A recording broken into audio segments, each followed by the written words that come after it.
আচ্ছা দেখো, তো প্রথমে আমাদেরকে যে জিনিসটা বুঝতে হবে সেটা হচ্ছে এখানে বলছে কি যে 136 গ্রাম ওজনের একটি গহনায় তামা ও দস্তার অনুপাত 2:3 এবং দস্তা ও রূপার অনুপাত 5:3। এরকমটা হলে গহনায় কতটুকু রূপা মিশ্রিত করলে দস্তা ও রূপার অনুপাত পূর্বের অনুপাতে ব্যস্তানুপাতিক হবে, ঠিক আছে? সো আমি এখানে যেটা করছিলাম সেটা হচ্ছে প্রথমত আমি এটা অ্যাজিউম করে নিয়েছিলাম যে তামার পরিমাণ হচ্ছে টি, দস্তার পরিমাণ টি আর রূপার পরিমাণ আর। এখন যেহেতু তামা আর দস্তার অনুপাত দেওয়া ছিল কত 2:3 এবং দস্তা ও রূপার অনুপাত ছিল 5:3। তো দেখো এখানের মধ্যে এই যে ডিটা আছে, এই ডি এর ভ্যালু এখানে হচ্ছে 3, এইখানে যে ডিটা আছে অর্থাৎ দস্তা আছে সেখানে ভ্যালুটা হচ্ছে 5। তো এটা আর এটা কিন্তু সব জায়গায় কিন্তু সেম না। তো এর জন্য আমাদেরকে দুই জায়গায় কী করতে হবে, সেম করতে হবে। তো now D has to be fixed in both side, অর্থাৎ আমাদেরকে দস্তার অনুপাতটা এই দুইটার প্রেক্ষিতে আমাদেরকে সমান অনুপাতে রাখতে হবে। তো তার জন্য কী করছি যে আমি যদি এই 3কে যদি আমি 5-এর সাথে যদি গুণ দিই তাহলে এটা কত হয় 15। আবার এই 5কে যদি আমি 3-এর সাথে যদি গুণ দিই তাহলে কত হয় 15। তো আমি পুরোটাকে অনুপাত মানে হচ্ছে আমার এই পাশেও যা আছে এই পাশেও আমার তা থাকবে, অর্থাৎ এই পাশে আমি যদি যোগ করি এই পাশেও যোগ করবো, এই পাশে বিয়োগ করলে এই পাশেও বিয়োগ করবো, এই পাশে আমি যা করবো এই পাশেও আমি কী করবো তা করবো। এখন অনুপাতের যেহেতু এই পাশটাতে আমাকে চেঞ্জ করতে হবে, তাই তার সাথে সাথে আমাকে এই পাশটাতেও কী করতে হবে, চেঞ্জ করতে হবে। আবার এই পাশে যেহেতু চেঞ্জ করতে হবে তাই এই পাশেও সেম ভ্যালুটা দিয়ে আমাদেরকে চেঞ্জ করতে হবে। তো দেখো এই ডি আর এই ডিটাকে যদি আমরা যদি সেম করতে চাই তাহলে এখানে আমাদের 5 দ্বারা গুণ করলে এখানে কি হয়ে যায় 15, আর এখানে যদি 3 দ্বারা গুণ করি তাহলে কি হয়ে যায় 15। তো এখন সেটাই করলাম যে যদি 5 into T is to D and 3 into D is to R, then we got T is to D equal to 5 into 2 is to 3। মানে হচ্ছে আমার তখন 5×2 = 10 অনুপাত 3×5 = 15, 10:15। ঠিক আছে, আবার এখানে যদি ডি অনুপাত আর এর মধ্যে যদি আমি 3 দ্বারা যদি গুণ করি তাহলে 15:9, অর্থাৎ আমার এই অনুপাতটা যা এই অনুপাতটাও কিন্তু কি তা। কারণ এখানে এই অনুপাতের মধ্যে এইটা যত দ্বারা গুণ হচ্ছে এইটাও ঠিক তত অনুপাতে আমার কি হচ্ছে গুণ হচ্ছে, তাহলে এদের অনুপাতটাও তো কি সেম থাকতেছে। সিমিলার গোষ্ঠ এখানেও আমার 5 দ্বারা গুণ হচ্ছে, আবার এখানেও আমার 5 দ্বারা গুণ হচ্ছে, তাহলে উভয় পাশে আমার কি গুণটা ঠিক থাকতেছে। এখন দেখো এখন আমার এই ডি এর ভ্যালুটাও 15, এই ডি এর ভ্যালুটা আমার কি 15। তো এখন যদি আমরা নর্মালাইজ করি যে টি অনুপাত ডি অনুপাত আর সবগুলো যদি এক পাশে রেখে তাহলে 10:15:9, কারণ আমার ডি এর ভ্যালুটা এখন দুই জায়গাতেই কি 15, অর্থাৎ সে এর সাথেও 15 অনুপাত শেয়ার করতেছে, সে এর সাথেও 15 অনুপাত শেয়ার করতেছে। তাই আমরা পুরোটার সাথে আমরা এক পাশে লিখে দিলাম যে both side D equal two 15। So এখন আমাদেরকে একটা জিনিস দেখতে হবে যে আমাদের টোটাল অ্যামাউন্ট অফ অলংকার বা অর্নামেন্টস মানে হচ্ছে আমার গহনার ওজন কতটুকু সেটা দেওয়া আছে কত 136 গ্রাম।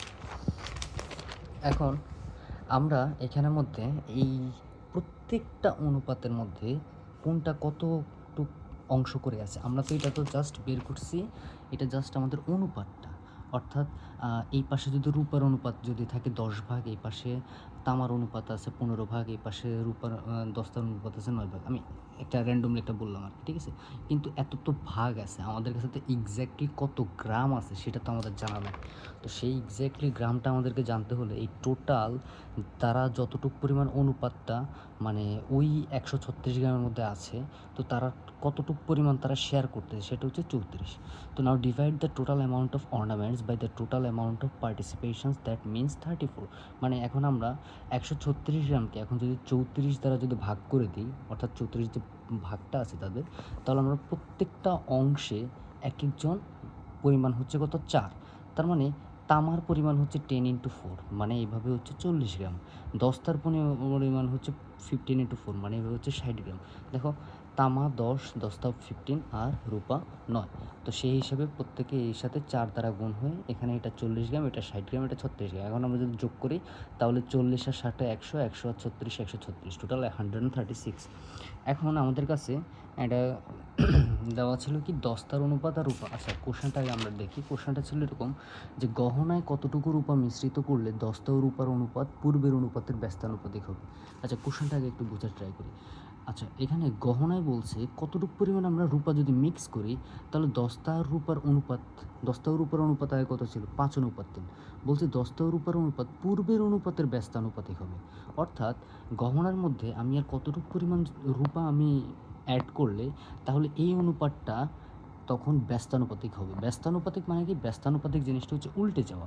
সমানুপাতিক মানে হচ্ছে তারা সমান সমানভাবে থাকা।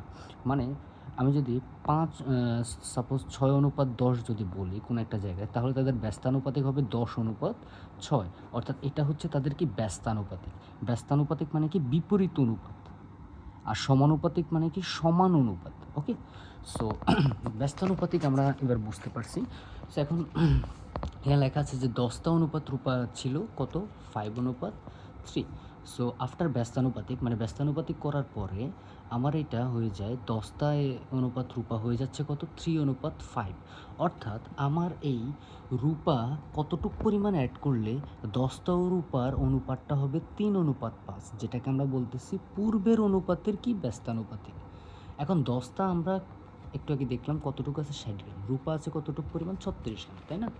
তো এখন আমরা ধরে নিলাম যে রূপার পরিমাণটা আমরা এক্স পরিমাণ অ্যাড করব। রূপার পরিমাণ যদি আমরা এক্স পরিমাণ অ্যাড করি গহনাতে, তখন গিয়ে আমরা 5:3 বদলে আমরা 3:5 আমরা এটার সমান বলতে পারবো।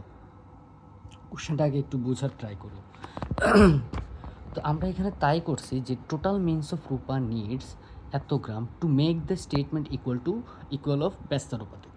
মানে এই যে পূর্বের অনুপাত ছিল তাকে যদি আমরা ব্যস্তানুপাতিক বানাতে চাই, তাহলে রূপা যতটুক পরিমাণ আছে তার সাথে যদি আমরা আরও এক্স পরিমাণ যদি যুক্ত করি, তবেই গিয়ে আমরা এটাকে আমরা ব্যস্তানুপাতিক হিসেবে পেতে পারি।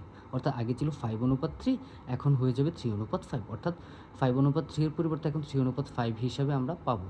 তো আমরা বললাম যে ঠিক আছে ভাই, আমরা তাহলে এক্স পরিমাণ এক্সট্রা আমি রূপার সাথে অ্যাড করলাম, করার কারণে এখন ধরলাম যে এটা হয়ে যাচ্ছে এটা সমান। মানে 5:3টা ছিল তো আমার 10টাও রূপার সাধারণ অনুপাত, কিন্তু ব্যস্তানুপাতিক হলে সেটা হয় কি? 3:5। তো সেটাই আমরা করলাম যে আগে 10টার অনুপাত ছিল, 10টা কতটুকু পরিমাণ ছিল? 10টা ছিল আমার 60 গ্রাম, ঠিক আছে? তো 60 গ্রাম লিখলাম, এবং 60 গ্রামের সাথে আমার রূপা কতটুকু আছে? 36, এবং তার সাথে আমরা কতটুকু পরিমাণ আমরা এক্সট্রা অ্যাড করতেছি, সেটা হচ্ছে এক্স পরিমাণ। এবং তাদের রেজাল্টটা কার সমান হবে? 10টা রূপার অনুপাতের ব্যস্তানুপাতিকের সমান হবে। তো 10টা রূপার অনুপাতে ব্যস্তানুপাতিক কত? 3:5। তো এটা ইস টু এটা ইকুয়াল টু এটা ইস টু এটা।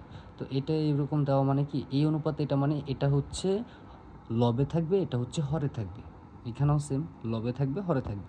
তো 60/8 এতো। তো এখন আড়াআড়ি গুণ করে দিলে, আড়াআড়ি গুণ করে দেওয়া মানে কি? এটা দিয়ে একবার এটাকে গুণ, আবার এটা দিয়ে একবার এটাকে গুণ। তো 60কে 5 দ্বারা গুণ করলে 300, আবার 3কে 36 প্লাস এক্স দ্বারা গুণ করলে হচ্ছে 108 প্লাস 3x। এখান থেকে কাটাকাটি যোগ বিয়োগ করলে 108কে এই পাশে আনলাম, হয়ে গেল 192। এখন 3x-এর যে 3টা আছে সেটাকে যদি আমরা গুণ অবস্থায় ছিল এটা ভাগ করে দিলে x-এর ভ্যালু হচ্ছে 64। অর্থাৎ আমরা x-এর ভ্যালু হচ্ছে কত? 64। অর্থাৎ আমরা এখানে বলছিলাম যে এক্সট্রা রূপা নিডেড ইজ এক্স গ্রাম, অর্থাৎ অতিরিক্ত রূপা লাগবে, তাহলে আমার কতটুকু? 64 গ্রাম। এটাই হচ্ছে অ্যান্সার।